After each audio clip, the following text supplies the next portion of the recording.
Consideration request for nonprofit funding for Macon County CareNet. Vanessa Bailey. West Palmer and Wilkie. Good evening. Thank you again for this opportunity to come before you and present our request. As you know, I am Vanessa Bailey. I'm the director of Macon County Care Network. We are a nonprofit, and our mission is to provide assistance to local residents during times of crisis, which means literally that everything stays here in Macon County. Last year, we gave out 186,000 pounds of food, which is up approximately 50,000 compared to last year, or the year before. This past winter was so hard, we've had a hard time recouping, and in the economy like it is, everyone has felt the tightening of the purse string. Our request is $4,500 for food staples and $500 to go towards water bills. We have already spent $39,000 for food this year compared to last year at $42,000. We still have 3 months left to go, if that gives you any indication as to what we're looking at. With the sign in the front waiting room, we actually have people that are coming in and opening the door and seeing that we just don't have any other financial assistance to give. Last year we had some money set aside that we could use, waiting for the Share the Warmth program to kick in. And I will not know until Wednesday how much funds we will be getting through Duke Energy for this year. I do know that with 2 representatives from Duke that is on our board currently serving, that whereas they have gone to a 30-day cutoff now. So before, everybody had an extension of 90, 60 days. Well, now it's 30 days. This is what we're looking at this year. And we've used a lot of our reserve. We've gone into reserve for our food. We've already served 5,334 hot lunches this year compared to last year at 5,100. And we still have 3 months left to go. I had someone come today after hours, and I can't go into the needs from another agency, someone that's homeless. This is what we're looking at, and which goes back even to the proclamation that this lady was trying to bring before you.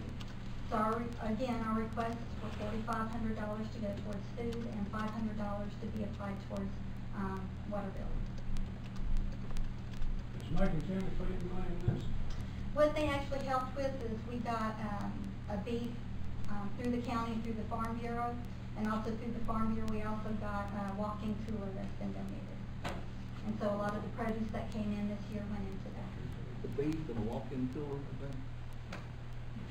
Now this money we give, is that going to be used just in town, or is that going to be, will that be in the county also? It's county.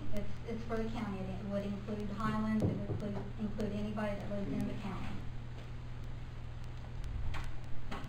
We have over 5,000 people that are on file right now. 5,000 households at our office. But it would also include the town too. Yes, it would include the town and the county. And the Bidwell Street is the only location. That is our only location. We do have our thrift store, yes sir, which we do use as well for vouchers. And we work with Healthy Care Lineage as well. And last year we did a, Cold for the Cause and gave out coats.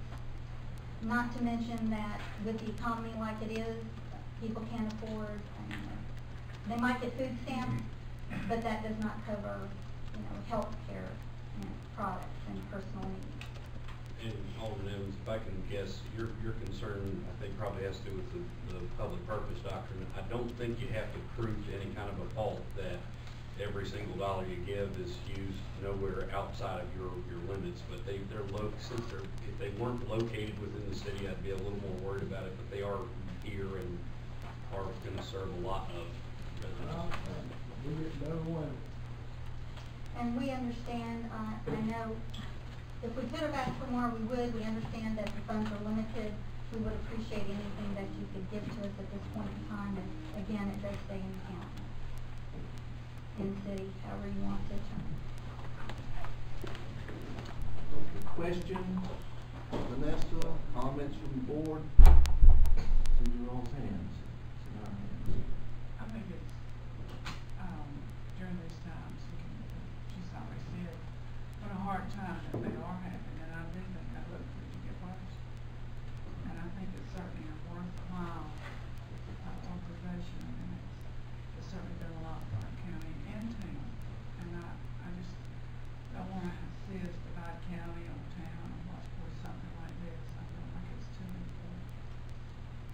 John, you're telling us that you think the public purpose is to meet requirements? Yes.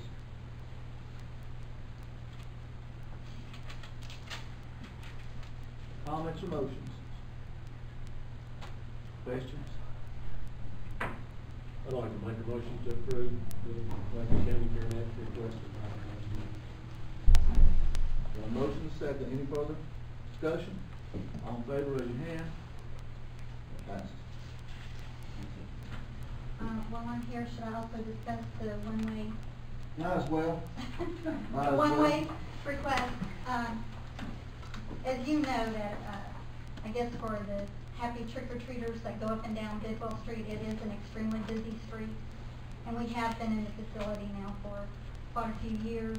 The first year we were not on the premises and we had property damage, so we thought we would just stay on the facility and maybe give out some candy while we were there.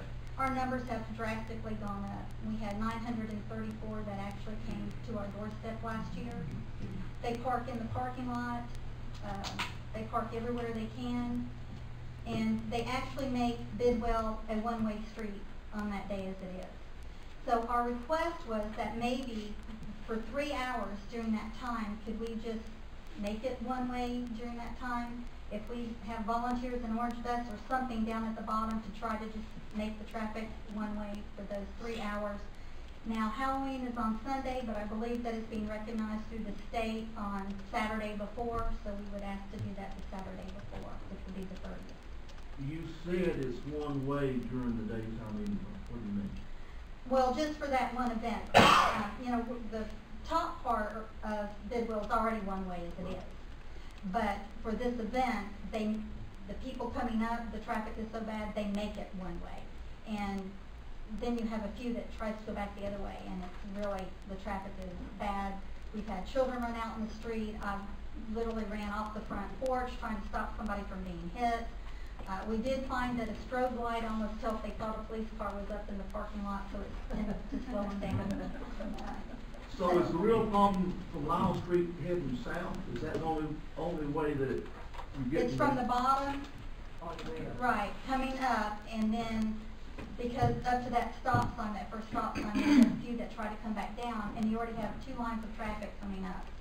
And if whatever we can do to try to make it, I've talked with a couple of the neighbors, and they agree it does get a little crazy on that street. But Chief Bradley, jump in here if you don't mind. Would it be just that 4-way where Lyle Street cuts across, as long as they couldn't turn south and had to turn north? Is that the only chance of getting the 2-way traffic? She's right. That is the busiest street that there is on Highway. We know that. There's no question about that. The problem you're going to come up with is the enforcement of an ordinance to make it one way for a period of time. What I fear, and my biggest fear is people come from all over the county to Bidwell Street for the children to trick or treat. If the word didn't get to a person and they turned down against a one-way for 3-hour street and caused an accident, by definition of law, we would charge them with going against the grain and against the thing. But I don't know that for a 3-hour period we will be prudent in making that change. But it is the busiest street that we have. There's no question about it. Well, while you're up, if that happens, I would not want volunteers doing it. The police department would have to be involved. And here again, Halloween is one of our busiest times because you've got the trick-or-treating in the park. Because we set up a crosswalk now and try to get kids across backwards and forth safely. You've got the fire department's boo bash. So we're fairly thin. We bring in extra officers to try to cover the extra, but I don't know that I would have enough personnel to be able to safely make it a one-way for that period of time. What we really need to do is encourage everyone that wants to give candy and stuff to go out to where the county has the. You can try that. If you don't give that candy, they're not gonna come back. But they still go down the road to look at it for the first couple of years, so some people go down the road. Still, that's the hard part. That's pretty good. Yeah. Chief, you always tell me, I think too simple, or at least you don't tell me that, but I get that. If you had one person right there at the intersection where Lyle crosses over, just to not let any cars turn south, that person would also be right in the middle of the busiest street of the night, so it might not be a waste of manpower to have an officer in that I location. think you could do that regardless of the traffic pattern of the street. I think you would be better off to let the street run as is and have an officer over there to watch over it and not bring in the legal liability. And just stop them and make them go the other way. Yeah, Great. I think that's probably. Would we have, do you think that would be a judicious use of our manpower to have one person there around that? It's the busiest street in Franklin on Highway. Would that be a good way to try That it? would be a wonderful help, yes, and that would solve the problem. Switching patterns, and just have a man over there. Yep, that would be great. Because like she says, there are so many people that uses that street. The traffic is fairly calm because there's so many people on it. So she's right, it's busy with it. And with the will of the board, do you think you could have a man there for the traffic pattern on Halloween night? Just remember next year at budget time.